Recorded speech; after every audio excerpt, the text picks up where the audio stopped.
என்னோட biggest weakness இதுதான் உணர்ந்த தருணம். டாடாடா வெக்கத்தை பார்த்தீங்களா மாப்பிளைக்கு. ஒரு வழியாக அரோரா உஷார் பண்ண துஷார் உள்ளே வந்துட்டான்ப்பா. செம்ம பிளான் இல்லை பிக் பாஸ். வீட்டில் இருந்த வன்மம் விஷம் எல்லாத்தையும் அடித்து துரத்திட்டு கடைசி வாரத்தில் மட்டும் லவ் கண்டென்ட் வேணும் உங்களுக்கு, அப்படி தானே? எப்பா துஷார் அரோரா, நீங்கள் என்ன இலவ வேணாலும் பண்ணிக்கோங்க, ஆனால் மறுபடியும் பெட்ரூமு பாத்ரூம்னு போய் பிட்டை மட்டும் ஓட்டாதீங்க. இப்போ தான் ஒரு ஜோடி மைக்கை கழட்டி போட்டு பேசி பாத்ரூம் போனதுனால வெளியே அனுப்பிச்சிட்டாங்க. நீங்கள் எதையும் கழட்டாமல் இருந்தால் சார் தான். அரோரா மட்டும் இல்லை, துஷாரும் வெளியே போய் அரோரா பொண்ணையே நினச்சிட்டு இருந்திருப்பார் போலையே. அவரும் பொண்ணு மாதிரியே இருக்காரு. லைட்டாக அவர் ஃபேஸில் அரோராவோட ஃபேஸ் ஜாட கூட தெரியுதே. அடடா, மறுபடியும் வெக்கத்தை பாடுறா. துஷாருக்கு உஷாராகி வெக்கத்தில் இருக்காரு, ஓகே. பக்கத்தில் இருக்கிறத பாருங்க. இத்தனை வயசாகி நமக்கு எதுவும் செட் ஆகலைன்னு ரொம்ப துக்கத்தில் இருக்காரு போல. ஆமாம் அமித், ஃபினாலே கொஞ்சம் வீக்காக தான் இருக்கும். ஸ்ட்ராங்கான எல்லாரும் போயிட்டாங்கல்ல. உங்களோட க்ளோஸ் பாய்சனஸ் ஃப்ரெண்ட்ஸ் பாரு சாண்ட்ராலாம் வெளியே போயிட்டாங்களே, இப்போ போய் உள்ளே வந்துருக்கீங்க. ஷோ இங்கே பாரியா, பொண்டாட்டியை வெளியே துரத்திட்டு புருஷனை உள்ளே அமைச்சிருக்காங்க.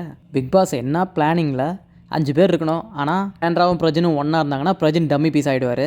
அதனால் அவர் கொஞ்சம் தெரிய வைக்கிறதுக்காக இவங்களை வெளியே அமைச்சிட்டாங்க. அப்படி போடு.